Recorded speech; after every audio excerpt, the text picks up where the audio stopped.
to a show.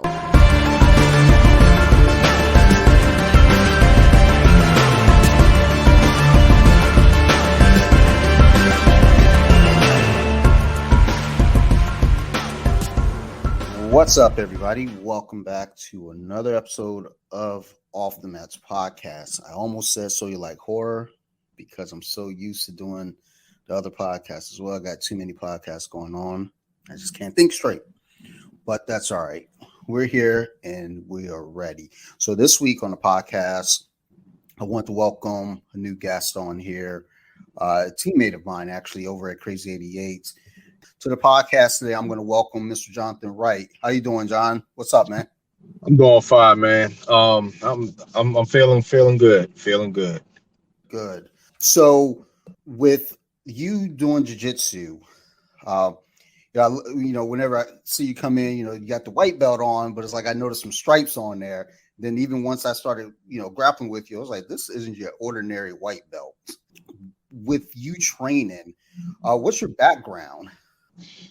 Yes. Well, my background actually started with karate and kickboxing under Grandmaster Eddie Butcher, and he's 5-time world kickboxing champion, and he's known all in Baltimore, and like here in the inner city is like it's a low income type area.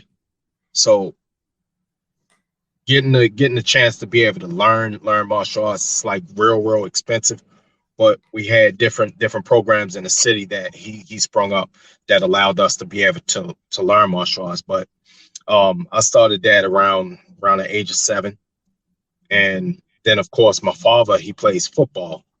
So my introduction to grappling came from my father because my father's two-time state champion with wrestling. Wrestling was used for his football acumen, and football is really his game.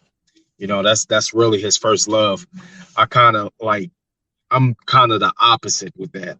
When it comes to martial arts and football, martial arts is my go-to, and I've always been enamored with martial arts. So wrestling was my first introduction to the grappling arts. And of course, it was the cheapest because you got clubs and you also got scholastic activities where you could just get on a team and wrestle. Like you drilling, you training, you learning how to grind, and it is really aggressive.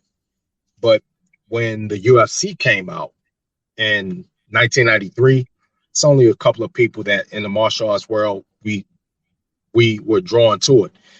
Anybody that wasn't in martial arts didn't know what the UFC was. But fortunately for me, when I was already coming up, people already had it, had it on their television, had the VHS tapes. And I seen this one small dude, Hoist Gracie, which I wound up meeting him in person years and years later when I went into the military. So as far as jiu-jitsu, I got my formal introduction when I got into the military. One of my friends, he choked me out, and I would say, like, I wasn't prepared to be choked out by him because I was using my wrestling, and he called me in the guillotine. I was 17 years old, and from there I was like, how you do that? And he was like, yeah, it's Gracie Jiu-Jitsu. And he was a brown belt in Brazilian Jiu-Jitsu before he came into the military. Me and him were both privates. So I actually got my introduction about 21 years ago in Jiu-Jitsu. So I was learning stuff here and there, but it really wasn't a solid base. So that's what led me here to Crazy 88, Yeah, I think with that early introduction, especially and we all see it now, at the gym. You'll get the kid that comes in. I guess not so much now. I think a lot more people are kind of more aware of it, but more so recently. But a few years back, you'll get somebody come in, they got some grappling experience, and that grappling experience always comes in handy. It definitely helps with control, but then, where you get kind of the disconnect is when it comes to submissions, more so chokes, because, if you're not expecting it, you're not sure what you're looking for. Guillotine's always there. I think we all know, don't give up your back, because rear naked's there. If you got on a gi, there's all types of collar chokes that come into play. So, but you catching that early on, it's definitely, seemed like it was instrumental moving forward for you. So, landing at 88, what was kind of, did you go to any other gyms prior to that, prior to, coming to 88, or, have you kind of been, kind of on and off, touch and go with our location itself? Oh, believe it or not, how I was led to Crazy 88 was through a friend of mine who actually used to train there heavy. Peter Pettitz, he's out of state now, and we also coach wrestling at the same organization, Beat the Streets. The director, band Mr. Henry Liddell, he has the whole Beat the Streets program, wrestling program for the city of Baltimore, and me and Peter Pettis were also opposing coaches, but through him, he led me with some information that let me know that Crazy 88 was under the umbrella of Team Lloyd Irvin, and that's where I was actually led to first go train. But you know, I didn't want to be the person that commits to going somewhere and can't make the commitment to actually be there. So I messaged Master Lloyd Irvin. I said, I don't think I'm going to be able to make that schedule, being able to drive to and from Camp Springs. Is there a place that's closer to me that's under your umbrella? And he said Crazy 88, and that's when it popped in my mind. Peter Pettis said that Crazy 88 was under him anyway. So it's like all of my friends, they actually train in some form. And of course, a couple of them they fight under Team Lloyd Irvin. So it just was an easy decision to actually start at Crazy 88. Most of my friends are under the same umbrella, so I stay in the family. Brent Douglas, Shelton Graves, they all train down at Camp Springs. Um, it's funny because I don't know PD personally, but he graduated from the same high school I graduated from. My oldest friend, his younger brother, I remember he mentioned PD a long time ago. He was like, this was before I started training, but he knew, I watched him in May. And I remember he came over for a fight night once, and he was talking about PD. He was like, yeah, this guy I graduated with, PD, like he wrestled, and at this time I think he might have done a couple Shogun fights at that point. Yes. But he was like, yeah, you got to check him out one day. And then sure enough, as I signed up, started training, went to Shogun fights. I think PD was on the card, and I was like, I text my buddy. He was like, yo, where's Brett? Let Brett know, like, PD's up next, so it's always that bigger connection. So that's good. And yeah, like down in Camp Springs, yeah, they like, I see the training sessions down there, and I'm just like, ugh, that's like, this here's a hobby for me, that there's a lifestyle for them, and it is like, but the champions come out of there, so that there it is. Yeah, I mean, it's crazy, man, because it's the mindset. Like, in the military, was taught that your training has to be more difficult than actual combat. You had to bring it as close to the real thing as possible, and you had to make it almost as if there's no way of winning it. no matter what your victories are, you still going to have something to come, and it's going to be relentless. So that by the time you reach combat, it's like I'm just a 12th grader in the sandbox with kindergartners. Yeah, So that's and, a good comparison. yeah. So I Oh, mean, um, yeah, it's all of that stuff is it's hot paced. gotcha. It's funny. I put up a post on Instagram today that kind of connects to what you just said there. And as I was putting the post up, let me grab it real quick. I'll read it out. As I was putting the post up, I'm sitting there thinking to myself, man, I'm about to I'm opening myself up to a lot of negative comments. I know I am, but whatever, it has to be said. Um, the original post came from it was a meme.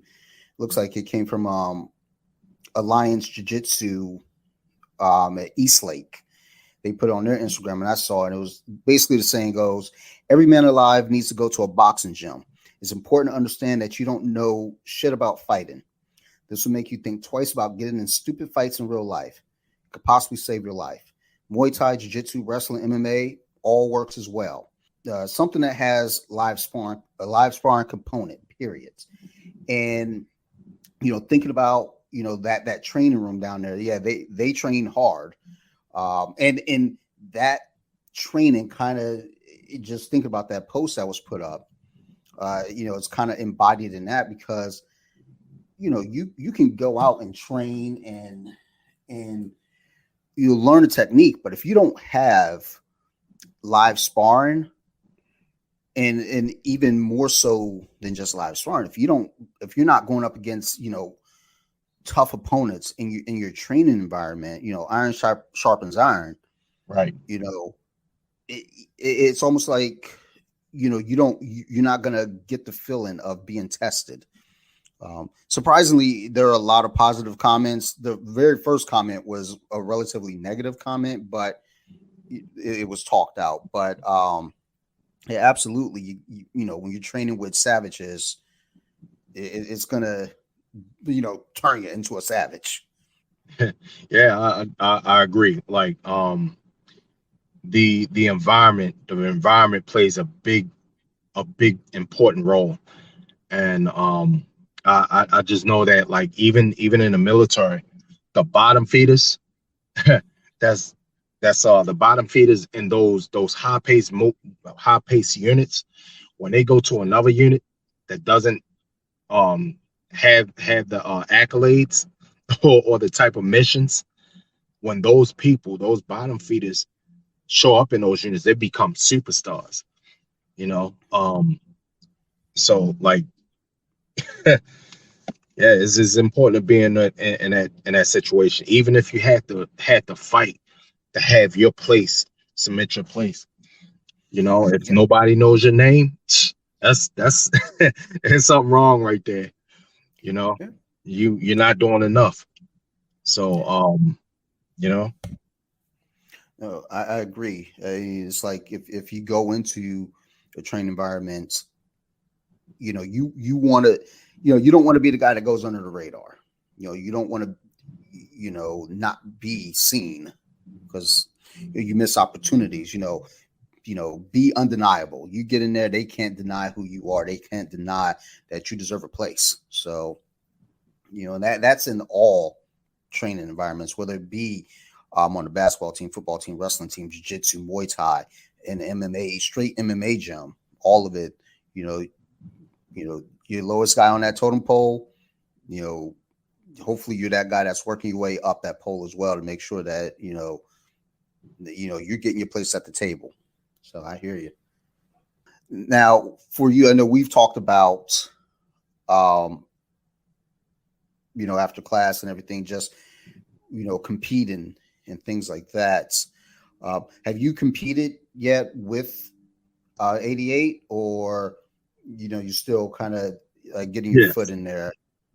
yes, I have. I competed in the grappling industries, and I've also competed in a couple of IBJJF, the world that out in Vegas. First year, I got second place in the ultra heavy, and the second year, I won my match. I won it flawlessly. No points scored against me, but still, I mean, that's a loss for me because um I had to forfeit. I had won the match, and Coach Keith, he said it was 11-0. I seen 8-0, but 2 minutes left in the match, I had tore my not my patella tendon. It was the quadricep tendon. Thought I was going to be able to do some Mr. Miyagi stuff, rub my hands together, put it on my knee, and then show up 5 minutes later for the next match. But I was like, you know what? I'm going to have to sit this one out because I want to have longevity and actually going up in rank, not for the recognition of the rank, but the acquisition of actual skill, which is what I was always coming for. I'm a martial artist. I call myself a martial disciple. So I'm going to be doing this as long as I can move. And if I bust my body up, then that's gonna shorten my life term in martial arts as a whole. So And that's the thing. It's like you can go out there. Maybe you could have gone out there. Maybe you could have won, but like you said, it then shortens your lifespan. Yeah, sure, you'll get the reputation for being the toughest guy out there at the tournament that day, but there's no trophy for that. There's no right. trophy, for saying you're the toughest dude. Now you got to sit out for 18 months while you heal. So I think you made the right call. So Yeah, that's not an option for me, especially at the age I'm going to be turning 40 this year, and I've always been in a position or environments where I was always the youngest one, and I was always an active person from a young age. Even in the military, I was the youngest one, you know, so I could go all day, and all these years I've been spending just sparring with Shelton, Shelton Graves, and moving around with Peter. I asked him, I was like, "Hey, y'all should be black belts by now." Like, and we moving around in shorts, you know.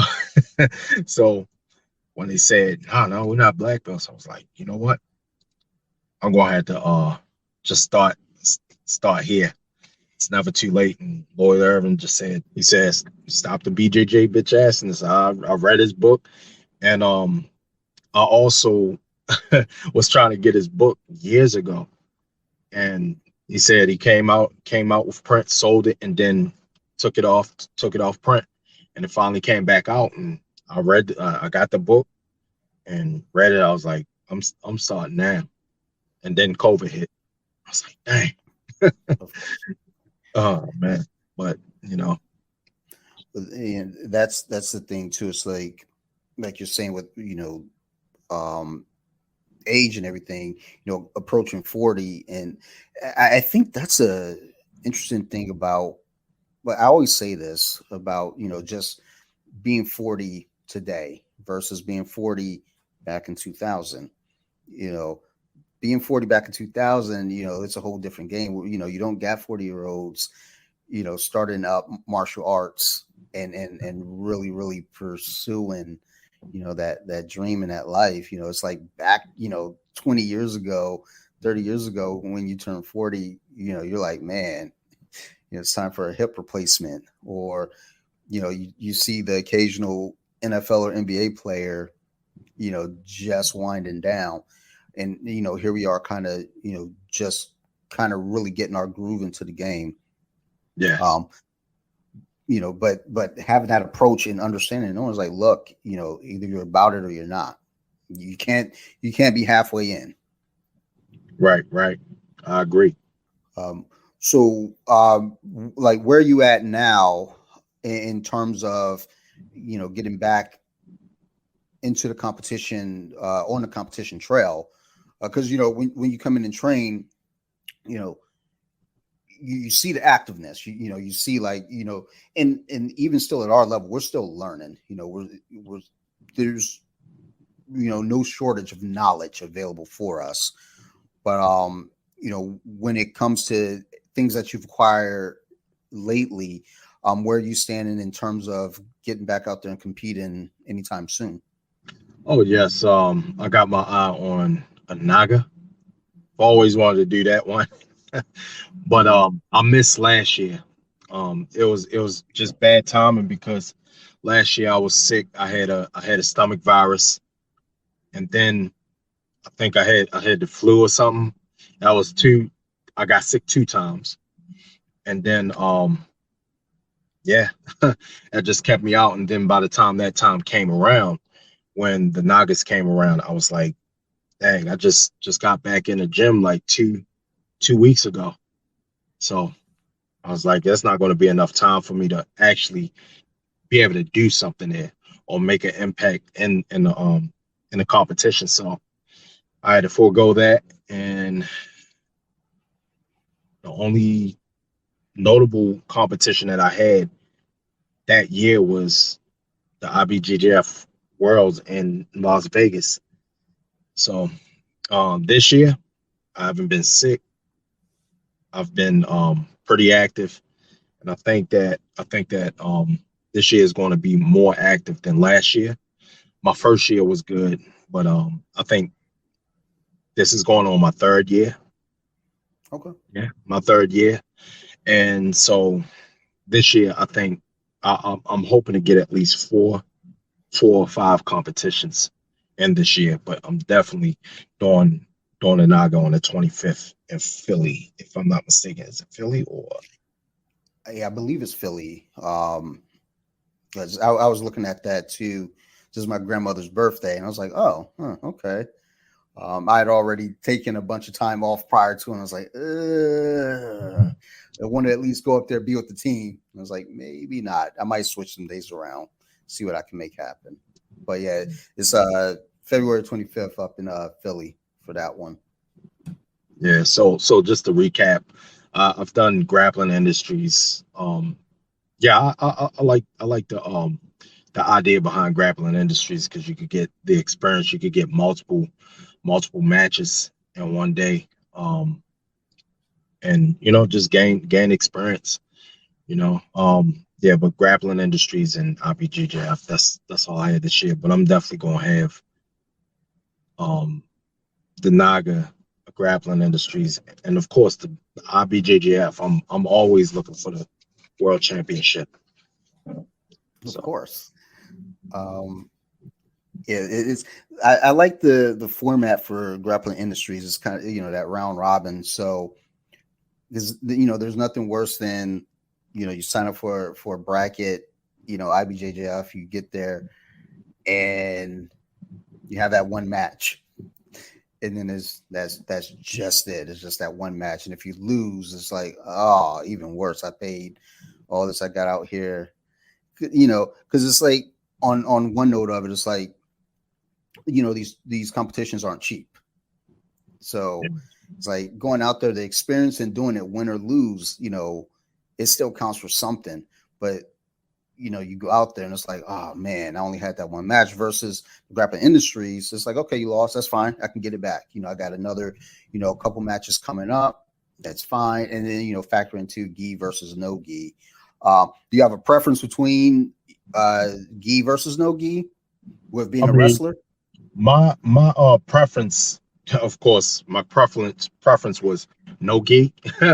you know, um, but when I started seeing that I was having difficulty in doing the transitions and stuff because the brakes was being put on by the gi, so I was like, you know what, let me let me focus on the gi because after that it's nothing but the only difference is the grips that you have to establish. Um, but as opposed to like gi versus no gi. So I just decided to just focus more on the gi than no gi because that's the no gi I'm comfortable with. So I need to go into my outside of my comfort zone. Sure. And when I first rolled with you, I remember after we got done rolling, we talked, and I felt like as we're grappling, like your top pressure. I was like, this dude's a wrestler. He has to be a wrestler. Regular dudes just don't walk in off the street like this. And then we talked. It was like, oh, you're a wrestler, and it was interesting seeing you in a gi being a wrestler because. A lot of our wrestlers, they lean towards that no gi class a lot more. But I think also there is kind of the feeling of, whatever class is available, gi or no gi, you want to get in there and learn. But I appreciate you, stepping out of that comfort zone and getting into the gi. And on a personal note, I'm a gi guy, so I especially appreciate it because it's like, all right, he's uncomfortable. I know I can get some grips. He's not used to some of these grips, so this gives me a little bit of breathing room for the moment. But as time has been going on, it's like each time I got something for you, you found a way to shut it down. I'm just like, man, I just got to wait for this dude to tire out, hopefully. And at that point, even I'm tired. So, but hey, I'm a fan of just that hard work that you put into it. Like I said, stepping out of that comfort zone and going into the gi classes. Grappling is grappling at the end of the day. Yeah. Yes, most definitely. I mean, I have little experience with judo. This is like over the years. Um, Master Butch and Master Mike Vieta, they have, of course they USA judo coaches, and one of my friends, his daughter is a national champion. She's a brown belt in judo.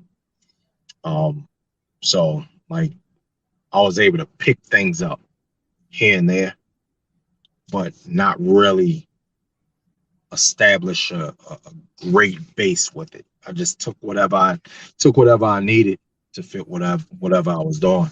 And even like I said, with martial arts, I still is active in martial arts, kickboxing, karate, or whatnot, and decided to put that on a back burner. But occasionally I keep it sharp, and then of course, that's my that's my experience when it comes to the gi. And then of course, uniforms, knowing how to use uniforms to choke a person out with cargo tops, using the sleeves of your cargo top to lock in a choke. I didn't know it was called an Ezekiel choke, but yeah, when you start getting into like very specific chokes when it comes to just using lapels, period. I was rolling yesterday and got caught, and it was like, I was helpless. I saw him pulling my lapel out. He's got me pinned. I was just like, okay, like I already know it's coming. So, but then again, taking from that, you learn. It's like, all right, so he just choked me with my own lapel. So now I got to figure out how not to let that happen again, and then maybe even do it to someone else. So with the entry into the upcoming Naga for you, because you said you want to get 4 competitions at least under your belt for this year, and Naga's right around the corner.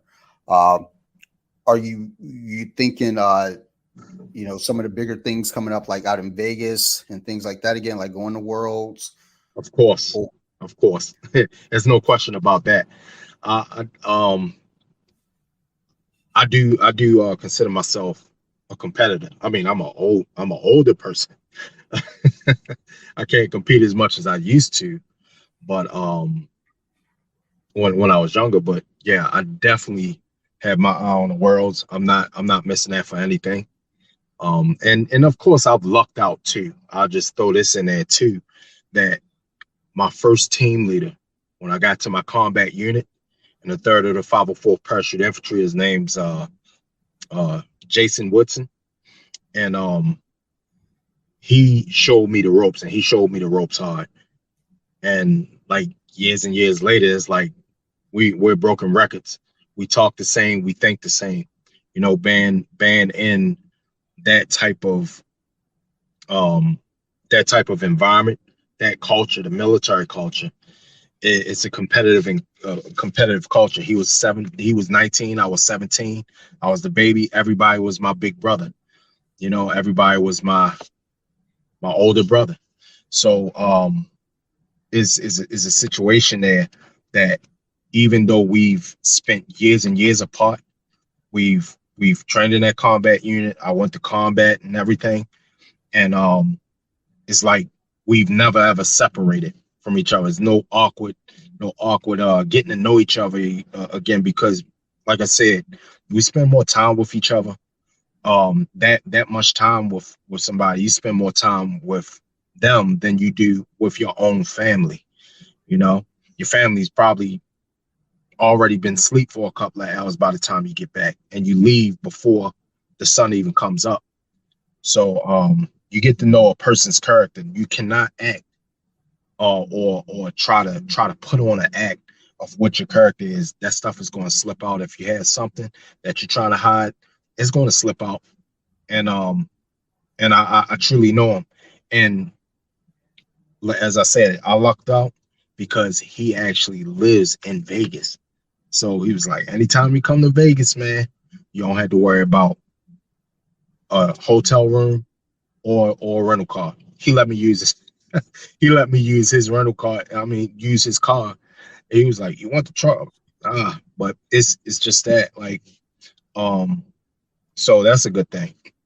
I'm definitely doing Vegas, and it's definitely going to save me money when that comes around because of that. So in short, you said, do I have my eye on Vegas? Yes, I do. I'm definitely going to be doing Vegas this year and every year that I can. Nice. With wrestling now, how much of a role does that play, just in your grappling now, in terms of what you're learning on the jiu-jitsu mats? Like, is it kind of a, when you come into jiu-jitsu, you kind of put your wrestling base to the back seat to absorb all the new jiu-jitsu info, or do you kind of use that knowledge that you previously had and kind of like mix it into what you're learning and try to find a comparison between the two, so that way you can meet in the middle? I understand that sometimes you can't fully rely on that, because then you start neglecting actually having to pick up um the techniques of that discipline. So it was kind of a difficult transition, trying to figure out where I can fit it in, because I wanted to learn pure, like the pure base of Brazilian Jiu-Jitsu and not have any holes. Now, don't get me wrong, wrestling is my bread and butter. Like when I need to win or whatnot, if it's competition, I definitely use that wrestling so that I could get the best of a scramble, so I could get into a dominant position, position of leverage where I can do something. Um, but in the beginning, when I was trying to use my wrestling, I was like I said, like with the gi, I was kind of caught by surprise.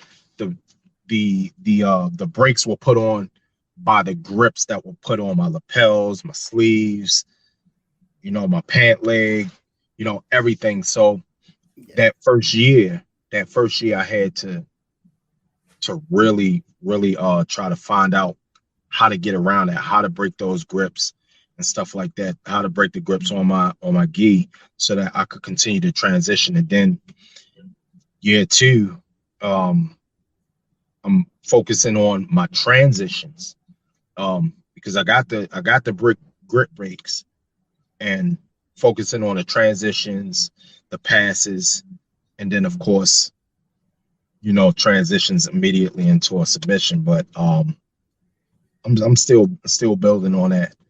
But um, as far as that, like that's what I've been doing. I'm always curious whenever, I meet any wrestler, and they come into jiu-jitsu. I'm always curious to, know and try to understand, how much of what you previously known, really, really carries over, or again, as I stated, like, do you just kind of wipe the slate and say, okay, I know it's my back pocket, but let me absorb what's here first. Because you see a lot of dudes, they can't let go that they're wrestler, and eventually find a way to make it all kind of mix together. But you can tell a lot of dudes is like that's a wrestler through and through.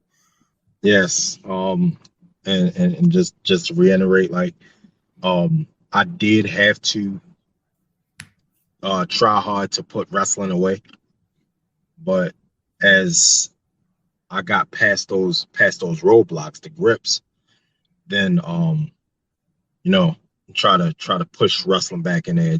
Have my cup full, but sit that cup off to the side and start filling another one. As somebody told me years ago, Raymond Mott Sr.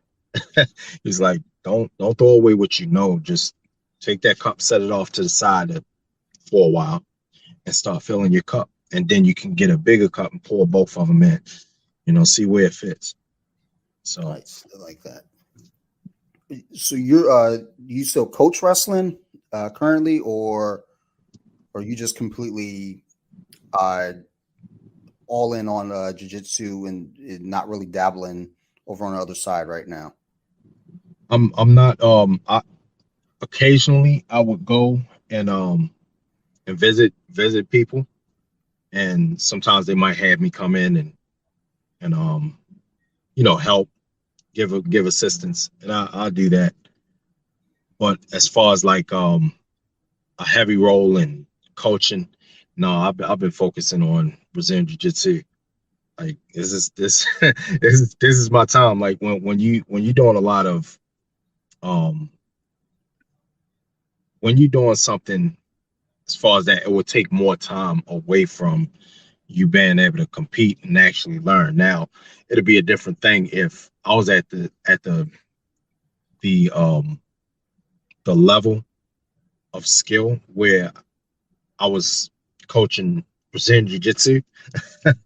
Just as an example, it makes you better in that discipline because now you can see the technical aspect from the outside, and it makes you a better.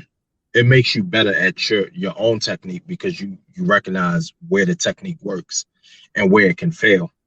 But me coaching wrestling right now, I have the knowledge and the points of performance for wrestling to be able to coach it, especially the fundamentals, because that's what the high level wrestling is doing in college.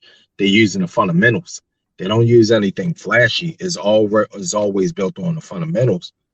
But um, as far as like taking time to coach, to drill those fundamentals in to somebody and to a whole team, it's going to take a long time away from what I'm trying to do at Brazilian Jiu-Jitsu. So I'm focused on Brazilian Jiu-Jitsu. I'm more so in a help role and in a small help role when it comes to wrestling, or even karate or kickboxing.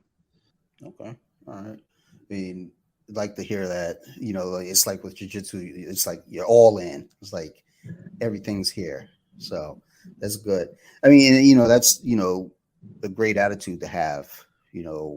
Versus kind of I had a friend at a party, and their boyfriend, like, I think she's married to him now, but I guess her husband now. But they're like, go talk to Dante. He does jujitsu, and he's the super fit guy. You can tell he runs, he lifts, he does all athletic stuff. I was like, yeah, I was thinking about picking up jiu-jitsu just kind of as a, an extra something to work out with. I'd stop in every 3 weeks or so. And I was like, you could do that, but I don't think it's going to be beneficial to just stop in to do jiu-jitsu once every 3 weeks. Because number one, what will possibly happen is you're going to enjoy it so much, you're going to want to go more and more, or you're going to go in there, get your ass kicked, and you don't want that to happen. So then you're going to go more and more so you can learn how not to get your ass kicked. Or you're going to go in there and it's like, whoa, wait a minute, this isn't, CrossFit, and it's not to poke fun at CrossFitters or anything, but this isn't something I could just, this is a whole lot different. This is full on combat. You know, like I'm getting knee on belly, and I'm getting choked unconscious, and I'm getting inverted. So this isn't a once every couple weeks type of activity. This is a multiple times a week if you're really into it. And hearing that's your dedication level, it's not a shocker just hearing where you've come from, with the the military background, especially, you're a grinder. So definitely see that and appreciate you as a teammate too. So thanks Yeah, for I bringing that appreciate you too. to the mat. So I guess as we're kind of getting to the wrap up point here, because I know you've got stuff on your end in the background, so I didn't want to keep you too long. But I guess the last question I want to throw out there: what do you know now that you wish you'd known then? Man, it's a lot. It's a lot that I don't know, but I would say I would say being more aware of hmm, man, this is tough because there's so much that I don't know about Zen Jiu-Jitsu. Um, even though I've dibbed and dabbed, I think, oh yeah, well, this is what it is. All right, so not to not to get caught up on trying to learn every move. Um, Mhm. trying to collect every move and trying to study it as if study every move that you come across as if it's absolutely necessary to know each one because it takes time away from you being able to capitalize on your strength for that position and those transitions. So it's more so not being a collector of a bigger library, buying more books and put more books in that library because it's going to take you all year to read them, all year to read all of the books. Just buy the ones that are relevant to your professional development and just focus on that. So yeah, just um just not focusing on the next big flashy thing or saying that everything that you learn is going to be necessary and and just get good at those small pieces, just like I was told in wrestling. You don't need to be a master. You don't need to master all 10 moves. What you need to do is after you learn those 10, you pick 2 or 3 of them and get real good at them. You add them in later. So I made that mistake um starting and that's I honestly believe that's why I'm taking so long right now, but the journey's great. I don't care how long it takes. I'm going to be doing this for as long as I'm living, as long as I can move. And yeah, Yeah. to answer your question, don't be a collector of techniques. Just go ahead and master a good few that you're good with and learn how to funnel it and tailor your game towards it. Nice. I like that answer because I'm guilty of that in the beginning. And honestly, doing this for as long as I've been doing it, I'm still kind of guilty of it. So, something to put into the notebook and try to keep that in mind. All right. Well, Jon, thank you for doing this, man. Thank you for sharing your time and sharing your experience and your story with us. Before we get out of here, you have any shout outs or mentions that you want to drop? Well, most definitely. I'm definitely repping 88. That they family. That's my home. Um, Coach Julius, Coach Keith, Coach Vanessa, Coach Ty, Coach Coach Sergio, Coach Coach John Johnson. Um, yeah, and my inspiration for martial arts, Grandmaster Eddie Butcher, Def Keto, BCKA, kickboxing, and Devin Butcher, who also has his own school. He's doing good things for the inner city youth in Baltimore. Have his own martial arts academy or whatnot out of Patterson Park, right? Master Butch Vieta and Master Mike Vieta, with judo, and yeah, that's if I missed anybody, charge it to my brain, not my heart. All right, man. All right, I got you. I'm gonna put those in the show notes as well. So I appreciate it. And as always, to everyone listening, thank you, thank you, thank you. I appreciate the support. Appreciate the y'all giving your time and listening to this show. This dude sitting here in his basement right now with action figures surrounding him, and y'all choose to listen to me. So thank you. And it's not just me. You all listen to the guests that we have on here, because without the guests, this show, nobody want to sit here and listen to me talk for 45 minutes. So thank you to the guests as well. If y'all have any questions, concerns, criticisms, always feel free to reach out to me. You can find me at bjj.wiki on Instagram. I can also be found at Off the Mats Podcast on Instagram. I'm all over Instagram, so you're gonna definitely find me on one way or the other. I want to also give a big shout out to our gym that we train at, Crazy 88. We train out in Elk Ridge, but 88, we got a few locations out here in Maryland. So a big shout out to Crazy 88 for sure. I also want to drop a mention, as if you're following me on Instagram, you've probably seen the posts that I've been putting up lately for Matt Kemper. He's a gentleman who has been missing. At this point, we're beyond 2 weeks. So if you're following me on Instagram, go check that out. Find Matt Kemper at Find Matt Kemper, and his sister, also Hybrid Hiller on Instagram as well. She's been putting up a lot of information. If you all can repost, reshare, put the word out there. I know he went missing out in Vegas. And I know we're out here on the East Coast of Maryland. So I mentioned to his sister, I'm not sure what I can do. Just because of where I am, I don't think, but I'm more than happy to put the word out there, and hopefully, the following here helps out if they can. So definitely, put the word out, keep an eye out, whatever, every little bit counts. Otherwise, again, thank you, everyone. We appreciate you and love you all. You guys keep listening to the show, and we're going to keep making them.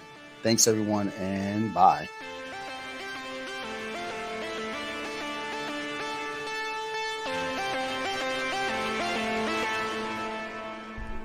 Deeper with it.